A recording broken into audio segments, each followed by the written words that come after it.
Assalamualaikum warahmatullahi wabarakatuh. Selamat datang dalam video pembelajaran Bahasa Indonesia kelas 12. Pada video pembelajaran kali ini, kalian akan melanjutkan pembahasan terkait novel sejarah. Kemarin kita telah belajar apa itu novel sejarah dan strukturnya. Jadi strukturnya harus kalian pahami dalam video pembelajaran sebelum ini. Nah, maka kita akan melanjutkan pembahasan mengenai bagaimana ciri-ciri dari novel sejarah tersebut berkaitan dengan unsur-unsurnya, serta ciri kebahasaan sesuai dengan jenis teks novel sejarah. Baik, Kak akan mulai tampilkan layarnya.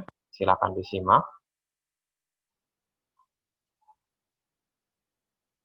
Ya, jadi ini adalah materi lanjutan untuk kaidah kebahasaan. Jadi ketika kalian belajar materi bahasa Indonesia, kelas 12 selalu ada struktur dan ada kaidah kebahasaannya.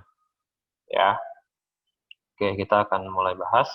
Yang pertama, bagaimana unsur intrinsik yang ada dalam sebuah karya sastra, khususnya novel. Jadi itu sama saja dengan cerita pendek, karena dia sifatnya cerita.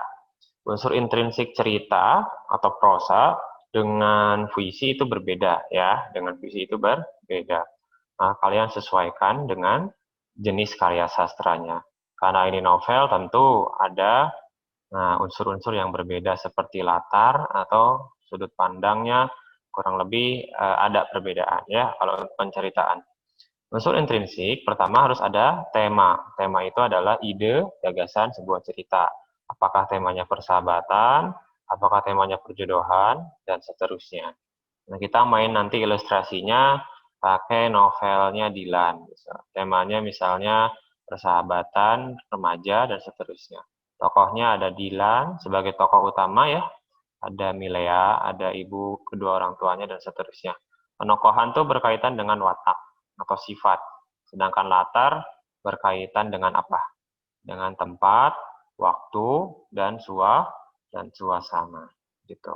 Sedangkan alur itu berkaitan dengan ya urutan kejadian dalam cerita tersebut. Apakah dia berurutan, berarti maju.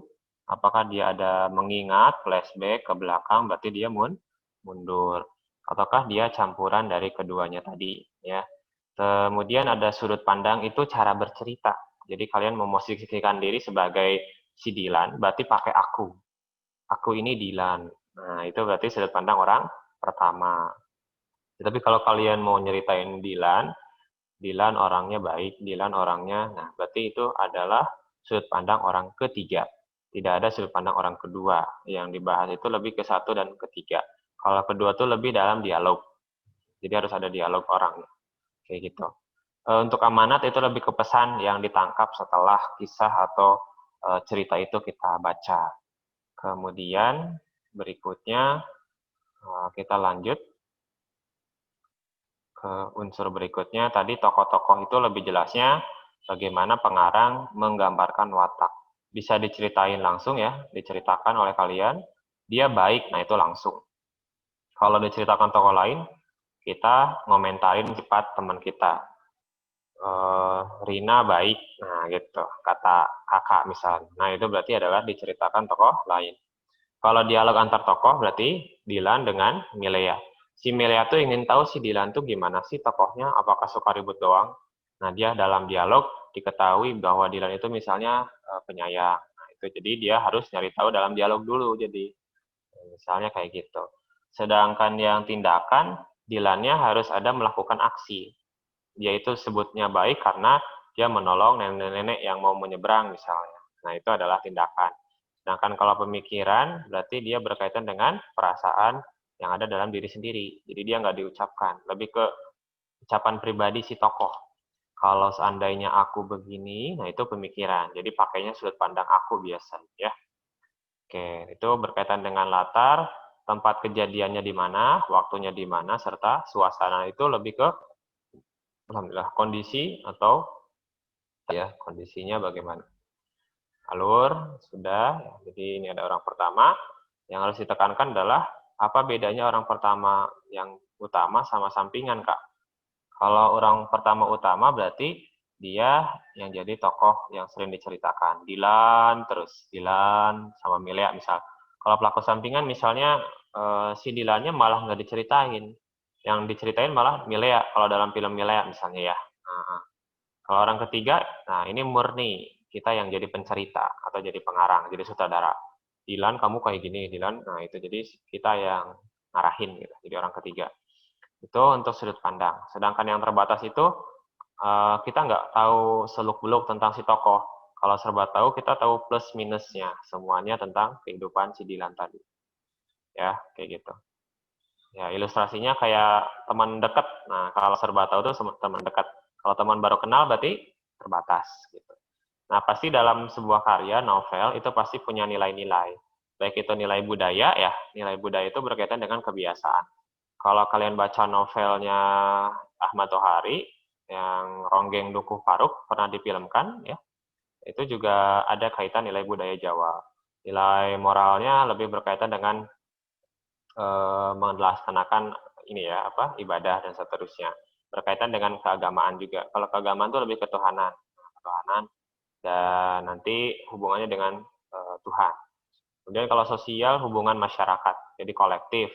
Kalau moral itu individu, sosial itu adalah kolektif atau masyarakat. Sedangkan estetis itu nilai keindahan dari segi bahasa yang digunakan. Kadang ada karya sastra yang kayak Khalil Gibran. Ya, Khalil Gibran. Khalil Gibran tuh fokusnya ke yang indah itu. Ciri kebahasannya ada dua. Jadi kalian harus mengetahui bagaimana kata kerja itu terbagi dua. Ada yang material. Material tuh gampangnya fisik, terlihat. Bisa dipegang, bisa dilihat. Nah itu berarti ini ya, bisa terlihat fisik. Kalau mental tuh dalam pikiran. Nah, jadi aspeknya aspek emosi gitu. Aspeknya emosi atau afeksi. Kalau material tuh lebih ke tindakan. Misal kalau material di sini apa Kak? Kalian nanti bisa pelajari lanjutannya di PPT yang Kakak bagikan. Nah, jadi itu kata kerja menggunakan gambaran sesuatu tindakan. Misalnya melempar, ada melempari, kan ada bendanya tuh, melempar, berjalan. Nah, contoh lainnya misalnya memakan, ya memakan bakso, kemudian menulis, nah, itu kan terlihat semua. Sedangkan kalau yang mental, ya pasti hanya di pikirannya dia atau dirasakan si tokoh tersebut. Saya ingin, nah, terus ya merasa, saya mengharapkan, nah itu kan kita doang. Nah, itu jadi dia lebih ke pikiran. Jadi itu penjelasan untuk video pembelajaran, ciri dan apa saja kebahasaan yang ada dalam novel sejarah. Sekian video pembelajaran ini, saksikan video pembelajaran berikutnya. Assalamualaikum warahmatullahi wabarakatuh.